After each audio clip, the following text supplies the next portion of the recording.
Steve Jobs has been around since the very first Macintosh. So please join with me now and welcome from Apple Computer, Steve Jobs.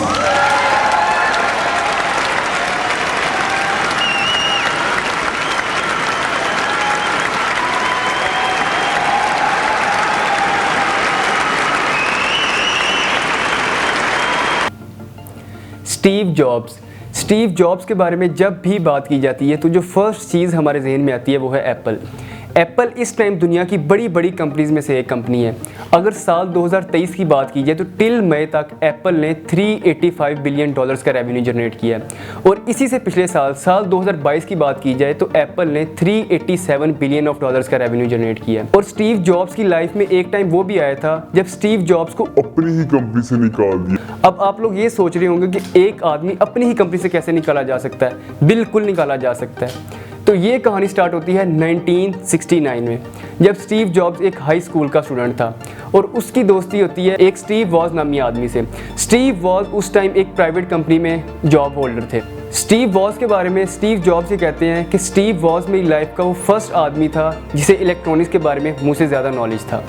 Then in 1975 electronics की दुनिया में एक बहुत बड़ी revolution होती है और दुनिया का फर्स्ट कंप्यूटर दी अल्टेयर लॉन्च होता है। इससे लोग बिल्कुल हैरान हो जाते हैं। लोगों के लिए एक बिल्कुल अजीबोगरीब चीज़ होती है।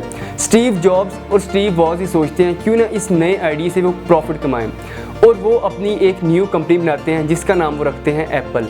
यहाँ से होती है एप्पल की शुरुआत। स्टीव वॉज एक सेल्फ मेड इलेक्ट्रॉनिक्स इंजीनियर थे और वो एक हाईली स्किल्ड पर्सन थे। स्टीव वॉज ने सोचा कि वो इलेक्ट्रॉनिक्स बोर्ड्स बनाएंगे, उसके साथ बेसिक कंपोनेंट्स लगा के एक बेसिक सा कंप्यूटर तैयार करेंगे। वो इसे $25 में तैयार करेंगे और $50 में बेचेंगे। ये बात उन दोनों ने तय की और उन्होंने इसके ऊपर काम स्टार्ट किया। लेकिन फिर उनकी लाइफ में एक टर्निंग पॉइंट आता है जो उनकी लाइफ को बिल्कुल बदल के रख देता है। एक लोकल स्टोर का मालिक उन्हें एक आइडिया देता है जिस आइडिया ने उनकी लाइफ को कम्प्लीटली बदल के रख दिया। उस लोकल स्टोर के मालिक ने उन्हें ये आइडिया दिया कि अगर वो रेडी स्टॉक मटेरियल बनाएं और उसे सेल करें तो वो हाई प्रॉफिट गेन कर सकते हैं। उन दोनों ने उसकी बात से इत्तेफाक किया और उस बात के ऊपर अमल किया और उसी स्टोर के मालिक ने उन्हें पहला 50 बोर्ड्स का ऑर्डर दिया और पर बोर्ड $500 से, और एप्पल ने वहां से $25,000 का रेवेन्यू जनरेट किया और ये एप्पल का फर्स्ट रेवेन्यू जनरेट था। स्टीव जॉब्स और स्टीव वॉज ने जो फर्स्ट कंप्यूटर बनाया था उसका नाम उन्होंने रखा एप्पल वन और यहाँ से एप्पल अपनी राह की तरफ थी। एप्पल वन की सक्सेस के बाद में स्टीव वॉज ने सोचा अब वो एप्पल टू तैयार करेंगे और उन्होंने एक ही साल के टाइम में एप्पल टू को भी तैयार कर लिया।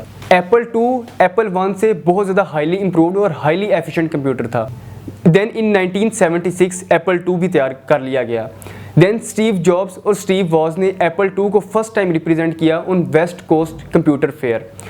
एग्जीबिशन के फर्स्ट डे स्टीव जॉब्स ने अपने इस एप्पल टू को एक जापानीज़ केमिस्ट से इंट्रोड्यूस करवाया और ये वो टाइम था जब एप्पल कंट्रीज़ की बाउंड्री से भी बाहर निकल गया। स्टीव जॉब्स ने उन्हें ये इंट्रोड्यूस करवाया और वही जापानीज़ आदमी एप्पल का फॉरेन कंट्रीज़ में पहला डीलर बना था। स्टीव वॉज ने जो एप्पल टू तैयार किया था इसके अंदर ख़ास बात ये थी कि ये उस टाइम के अगर दूसरे कंप्यूटर से कंपेयर किया जाए तो ये उनके मुकाबले में बहुत ज़्यादा छोटा था। इसके अंदर 8 एक्सपेंशन स्लॉट्स थी जिन्हें 2 स्लॉट से पावर दी जा रही थी। अगर उस टाइम पे हम दूसरे कंप्यूटर्स की बात करें तो वो 40 एक्सपेंशन स्लॉट्स पे थे। लेकिन जॉब्स इस पर भी राज़ी नहीं थे। जॉब्स ये चाहते थे कि उनका Apple to 2 expansion slots per चले, लेकिन ये बात उस टाइम तकरीबन नामुमकिन थी और स्टीव वॉज ने भी इस बात से बिल्कुल भी इत्तेफाक नहीं किया और एप्पल टू 8 एक्सपेंशन स्लॉट्स के साथ ही रिलीज़ किया गया। उस टाइम के दूसरे कंप्यूटर से ही बहुत ज़्यादा आगे था और यही बात थी जो एप्पल को दूसरे कंपनी से डोमिनेट कर रही थी। और एप्पल टू ने एप्पल के लिए बहुत ज़्यादा ह्यूज सक्सेस क्रिएट की और ये एप्पल की रेपुटेशन के ऊपर बहुत बड़ा एडवांटेज था। एप्पल टू की ह्यूज सक्सेस के बाद में स्टीव जॉब्स और स्टीव वॉज ने सोचा कि अब वो एप्पल 3 तैयार करेंगे। एप्पल 3 उन्होंने तैयार करने से पहले ही सोचा कि वो एप्पल 3 को इस लेवल का तैयार करेंगे कि उस टाइम की जो दूसरी कंपनीज थी लाइक IBM वो उसके साथ कम्पीट करेंगे। यहाँ पर थी स्टीव जॉब्स की पहली गलती। स्टीव जॉब्स एप्पल 3 के अंदर कोई भी एक्सटर्नल कूलिंग फ़ैन नहीं लगाना चाहते थे और यही गलती थी जिसने स्टीव जॉब्स को अपनी ही कंपनी से निकलवाया। स्टीव जॉब्स ने कहा कि मैं इसके अंदर कोई भी एक्सटर्नल कूलिंग फ़ैन नहीं लगाऊंगा, मैं इसके अंदर जो हीट प्रोड्यूस होगी उसको अंदर हीट सिंक की मदद से हीट को रिमूव करूंगा। ये बात स्टीव वॉज ने बिल्कुल भी नहीं मानी। स्टीव वॉज का ये कहना था कि ऐसा करना बिल्कुल इम्पॉसिबल है और ये बिल्कुल एक गलत हरकत है। लेकिन स्टीव जॉब्स ने उनकी बात नहीं मानी और स्टीव वॉज ने एप्पल 3 के अंदर हीट सिंक ही यूज़ किया, कोई भी एक्सटर्नल कूलिंग फैन नहीं यूज़ किया। स्टीव जॉब उस टाइम फ्यूचर को देख रहे थे। अगर आज के ज़माने में बात की जाए तो आज के ज़माने में कोई भी एक्सटर्नल कूलिंग फैन नहीं होता। किसी भी लैपटॉप के अंदर उसके अंदर ही हीट सिंक होता है जो उसके अंदर हीट को रिड्यूस करता है। और स्टीव जॉब्स ने उस टाइम पे ये आइडिया प्रोड्यूस किया, लेकिन स्टीव जॉब्स ने जो उसके अंदर हीट सिंक यूज़ किया वो इतना एफिशिएंट था ही नहीं कि वो उसके अंदर सारी हीट को रिमूव कर सके। और जिसकी वजह से एप्पल को बहुत ज़्यादा इश्यूज़ क्रिएट हुए। जिस तरह उनके कंपोनेंट्स मेल्ट होना स्टार्ट हो गए, उनके अंदर कंप्यूटर के अंदर जो डिस्क थी वो मेल्ट होना स्टार्ट होगी, जिसकी वजह से एप्पल की रेपुटेशन के ऊपर बहुत बड़ा क्वेश्चन मार्क स्टार्ट हो गया। अगर उस टाइम में बात की जाए तो एप्पल बहुत ज़्यादा डोमिनेंट हो रहा था, लेकिन हो गए और एप्पल 3 एप्पल की रेपुटेशन के ऊपर एक धब्बा था। लेकिन वॉज ने इससे हार नहीं मानी। वॉज का ये कहना था कि हम इस कंप्यूटर को दोबारा तैयार करेंगे और हम इसको इससे बहुत ज़्यादा इम्प्रूव बनाएंगे। स्टीव वॉज ने इसके ऊपर काम स्टार्ट कर दिया, लेकिन अनफॉर्चुनेटली काम स्टार्ट करने कुछ ही टाइम के बाद में स्टीव वॉज का एक सीवियर एक्सीडेंट हो गया और उस एक्सीडेंट की वजह से स्टीव वॉज को 2 साल के लिए ऑफिस से छुट्टी लेना पड़ी। जब 2 साल के बाद में स्टीव वॉज दोबारा ऑफिस आए तो उस टाइम तक कंपनी की बागडोर संभाल रहे थे स्टीव जॉब्स। और स्टीव जॉब्स एक और कंप्यूटर तैयार कर रहे थे और उसके अंदर भी वो पुरानी ही गलती दोहरा रहे थे। उसके अंदर भी वो कोई भी एक्सटर्नल कूलिंग फैन नहीं लगा रहे थे।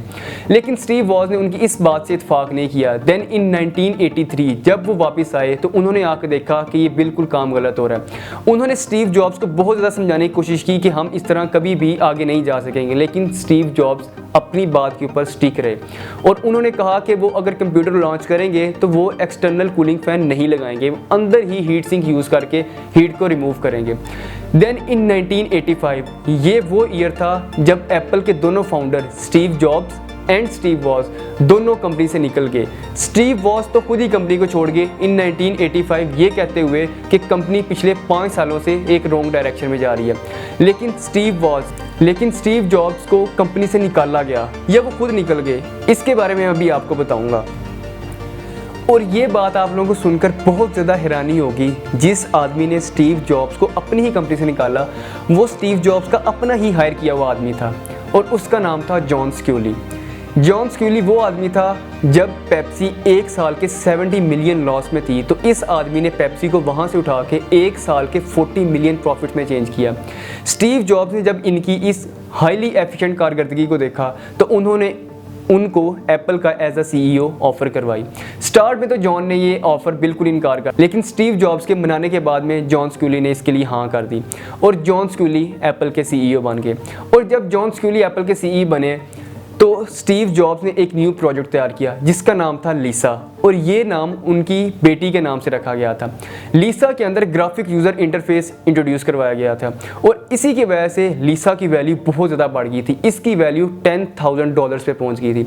ये किसी भी नॉर्मल डेली लाइफ कंज्यूमर्स के लिए ये लेना बहुत ज़्यादा मुश्किल था और कोई भी डेली कंज्यूमर इतना महंगा कंप्यूटर लेता ही क्यों, और उसी की वजह से लीसा भी फ्लॉप हो गया। लीसा के फ्लॉप के बाद में स्टीव जॉब्स ने एक न्यू प्रोजेक्ट तैयार किया जिसका नाम था मैकिनटॉश।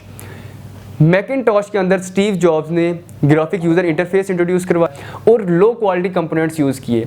और इसी के बाद में वो टाइम आया जब स्टीव जॉब्स को अपनी ही कंपनी से निकाल दिया गया। जब बात आई इस कंप्यूटर की प्राइस डिसाइड करने की तो स्टीव जॉब्स का ये कहना था कि वो इसे $2,000 में बेचेंगे, लेकिन जॉन स्क्यूली का ये कहना था वो इसे $2,500 में बेचेंगे। इसके ऊपर इन दोनों की बहुत ज़्यादा बहस हुई और इसी बात के ऊपर दोनों की दोस्ती भी ख़त्म होगी।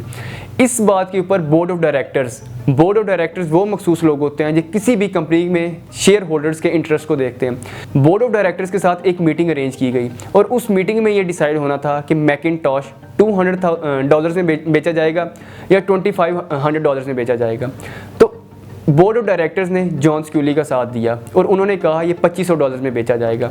वहाँ पर स्टीव जॉब्स ने एक बात कही कि ये ऑब्वियसली ये प्रोजेक्ट फ्लॉप होगा और बाद में हुआ भी ऐसे ही। स्टार्ट में तो मैकिनटॉश की सेल्स बहुत ज़्यादा ऊपर गई, लेकिन उसके कुछ टाइम बाद में इसकी सेल्स गिर गई due to its high price. और जॉब्स इस टाइम भी एक हिट प्रोडक्ट की तलाश में थे कि वो एक न्यू हिट प्रोडक्ट तैयार करें लाइक एप्पल 2। इस टाइम तक भी एप्पल 2 एप्पल का सबसे हाई रेटेड प्रोजेक्ट था जो कि बेसिकली तैयार किया गया था स्टीव वॉज ने। लेकिन एप्पल इस टाइम पे स्टीव जॉब्स को अपने अकाउंट्स खाली करते हुए नहीं देख सकती थी, तो बोर्ड ऑफ डायरेक्टर्स के साथ अगेन मीटिंग हुई और इस मीटिंग में ये डिसाइड हुआ कि स्टीव जॉब्स अब कोई भी प्रोजेक्ट को हैंडल नहीं करेंगे, हर प्रोजेक्ट को जॉन स्क्यूली हैंडल करेंगे। ये बात मानने से स्टीव जॉब्स ने बिल्कुल इनकार कर दिया और उन्होंने बोर्ड ऑफ डायरेक्टर्स को डायरेक्टली कहा कि आप मुझे एज अ CEO एप्पल का रखते हैं या जॉन स्क्यूली को। ये वो टाइम था जब स्टीव जॉब्स ने सबसे बड़ी गलती कर दी। स्टीव जॉब्स अभी तक यही समझते थे कि बोर्ड ऑफ डायरेक्टर उनकी साइड पर है, लेकिन उस टाइम तक हालात बहुत ज़्यादा बदल चुके थे। बोर्ड ऑफ डायरेक्टर उस टाइम पे जॉन स्क्यूली के साथ थे और बोर्ड ऑफ डायरेक्टर्स ने उन्हीं का साथ दिया और जॉन स्क्यूली को एज अ CEO ऑफर करवाई। तो उस टाइम पर स्टीव जॉब्स ऑफिस छोड़ कर चले गए। अगर बेसिकली देखा जाए तो स्टीव जॉब्स को फायर नहीं किया गया, स्टीव जॉब्स खुद ही ऑफिस छोड़ के गए थे। तो एक ही साल में स्टीव जॉब्स और स्टीव वॉज दोनों ही एप्पल के फाउंडर एप्पल से निकल गए। एप्पल से निकलने के बाद स्टीव जॉब्स ने अपनी एक न्यू कंपनी बनाई जिसका नाम उन्होंने रखा नेक्स्ट कंप्यूटर। देन इन 1997 ये कंप्यूटर कंपनी भी एप्पल के साथ मिल गई थी। स्टीव जॉब्स ने अपनी कंपनी स्टार्ट की और वो इसके अंदर ला गए और वहाँ पर दूसरे एंड पर एप्पल दिन ब दिन नीचे से नीचे ही चलता गया। जॉन स्क्यूली जो एप्पल के उस टाइम पे CEO थे इन 1985, इन 1993 जॉन स्क्यूली ने भी रिज़ाइन कर दिया। देन इन 1993 एप्पल के न्यू CEO बने जिनका नाम था स्पिंडलर। स्पिंडलर ने 3 साल तक एप्पल के CEO रहे और 3 साल के बाद में उन्होंने रिज़ाइन किया इन 1996। देन इन 1996 एप्पल के CEO बने गिल एमिलियो और वो फिर 1 साल तक एप्पल के CEO रहे और एप्पल उस टाइम तक कोई उनकी कारकर्दगी नहीं थी। एप्पल दिन ब दिन नीचे से नीचे ही जाता जा रहा था। उसके बाद में इन 1997 स्टीव जॉब्स को दोबारा एप्पल में लाया गया और इस time Steve Jobs as a CEO Apple के आए थे। और जब स्टीव जॉब्स एप्पल में दोबारा आए तो उस टाइम पर एप्पल बिल्कुल तबाह होने के करीब था। एप्पल के पास सिर्फ 90 डेज़ का बजट रहता था, सिर्फ 90 डेज़ का, और एप्पल ऑलमोस्ट डिस्ट्रॉय हो चुका था। एप्पल के पास कोई भी हिट प्रोजेक्ट नहीं था और ना ही एप्पल इसके ऊपर कोई भी एफिशिएंट कोई उनका काम नज़र आ रहा था और एप्पल के ऊपर से लोगों का एतबार बिल्कुल ही उठ गया था। उस टाइम पर इतने बुरे टाइम में एप्पल के स्टीव जॉब्स ने एप्पल का दोबारा हाथ पकड़ा और स्टीव जॉब्स ने आते सार ही एक अनाउंसमेंट की जिसने पूरी दुनिया को हिला कर रख दिया। To announce one of our first partnerships today, a very, very meaningful one, and that is one with Microsoft.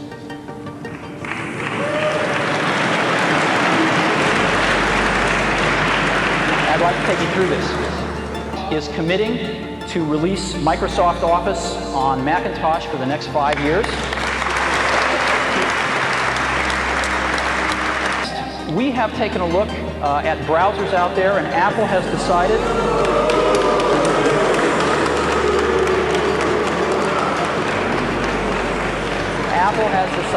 to make Internet Explorer its default browser on the Macintosh. उस अनाउंसमेंट में स्टीव जॉब्स ने कहा कि Apple Microsoft के साथ partnership कर रहा है और माइक्रोसॉफ्ट एप्पल में $150 मिलियन के शेयर्स खरीद रहा है और एप्पल का बाय डिफ़ॉल्ट जो ब्राउज़र होगा वो इंटरनेट एक्सप्लोरर होगा। और इसी के साथ साथ स्टीव जॉब्स ने ये भी कहा कि माइक्रोसॉफ्ट ऑफिस को मैकिन्टॉश के अंदर अगले 5 साल के लिए रिलीज़ करेगा और ये माइक्रोसॉफ्ट ने कमिट किया। और ये वो टाइम था जब एप्पल की हिस्ट्री बिल्कुल बदल गई। ये टाइम अब से सिर्फ 26 साल पहले का है। वो टाइम था जब एप्पल बिल्कुल डिस्ट्रॉय हो रहा था और आज एप्पल $बिलियन के रेवेन्यू जनरेट कर रहा है। उस दिन के बाद में एप्पल ने कभी पीछे मुड़कर नहीं देखा और एप्पल दिन ब दिन ऊपर से ऊपर ही चलता गया। देन इन 2007 स्टीव जॉब्स ने आईफोन रिलीज़ किया। आईफोन ने तो एक बहुत बड़ी रेवोल्यूशन ला कर रख दी एप्पल की इंडस्ट्री में। इस टाइम पर अगर बात की जाए तो हर एक आदमी की अपर मोस्ट जो प्रायोरिटी होती है वो होती है आईफोन। देन इन 2010 एप्पल ने आईपैड रिलीज़ किया। आईपैड के बाद में एप्पल ने आईपॉड्स, आईट्यून्स, सफारी, हर एक चीज़ एप्पल अपनी इंट्रोड्यूस करवाता गया और ये सब कुछ उस टाइम पे हुआ जब स्टीव जॉब्स एप्पल के CEO थे। देन इन 2011 वो टाइम आया जब स्टीव जॉब्स ने एप्पल को खुदा हाफिज़ कर दिया।